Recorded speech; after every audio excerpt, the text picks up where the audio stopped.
Good morning, good afternoon, and good evening, everybody from around the world, and welcome to HitLab's January Digital Health Symposium. And appreciate everyone joining us here today. We have a packed schedule for the next 3 hours of 5-minute interviews, 10-minute panels, and 50-minute demos. And we're going to be moving quickly through a host of different issues that are going to be shaping the 2022 digital health ecosystem over the next year. My name is Kachnowski. I am the director of the digital health program at Columbia Business School, and I am chair at HitLab, and super excited to be with everybody today, and really glad to have you all joining us. Again, this is a Zoom session, and the chat room is open. So we do encourage interaction. So please feel free to post your LinkedIn, introduce yourself, and get to know your fellow attendees through the chat function. And Julia will be posting LinkedIn links for various folks who are going to be speaking over the next 3 hours as well. So you can hopefully increase your connectivity to the digital health ecosystem over the next 3 hours as well. And so we have today a really special agenda that the team at the lab has put together for you all, including speakers and really extraordinary knowledge experts from around the world and leaders in the digital health ecosystem. And these folks include everyone from the people like Greg Bauer, who's a senior fellow at HitLab, to Professor Rajagopal from Columbia University, and some other professors from Columbia Business School as well. We've got Wen Dombrowski, who's one of the digital health ecosystem thought leaders for the last 20 years, along with Paul Saunier. Bill Taranto, who heads up the Merck Global Innovation Fund, the largest by far digital health innovation fund around. And Gora Kachako is coming in from Vipro, and we're excited to have her on board as well.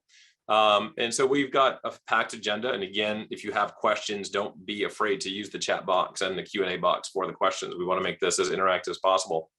Of course, none of this would be possible without our generous support from our sponsors, and we want to thank Aperture Metadata Remember Stuff, Goodwin Persistent, LiveCare, Medosity, Curio, and HealthX Solutions for providing financial support to make this possible and bring this to you all around the world. And we have a very special component of the symposium that we're doing this month, and hopefully we're going to take it forward every month. So if you know of any good books that you'd like to have us preview, the HitLab book club, I guess, is officially opened now. So the first one that we'll be covering this month, in the first edition of this, is by a professor from Mount Sinai, Dr. Manish Arora, called Environmental Biodynamics. And it's about how we're seeing this new science of the environment and human health and digital interact to create new biomarkers and new types of information sets for physicians and patients to use going forward. Now, Manish has been very, very generous with us, and Dr. Ora has offered to provide a number of free copies of his book, a real book, not a digital book, to you all, our audience. And Julia and Jerry have set up a really fun kind of, I guess it's like a trivia contest almost. And so stay on your keyboard and stay active, and you can get a personalized signed copy of one of Dr. Ora's books over the next month or so, I think, depending on shipping and where you are. And so he will sign a copy over to you for your coffee table, your bookshelf, your desk, wherever you might keep your books these days.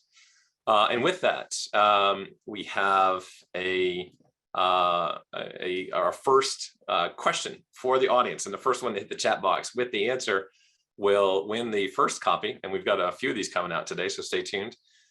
Which country has the highest patient to doctor ratio? A, Norway, B, India, or C, Cuba?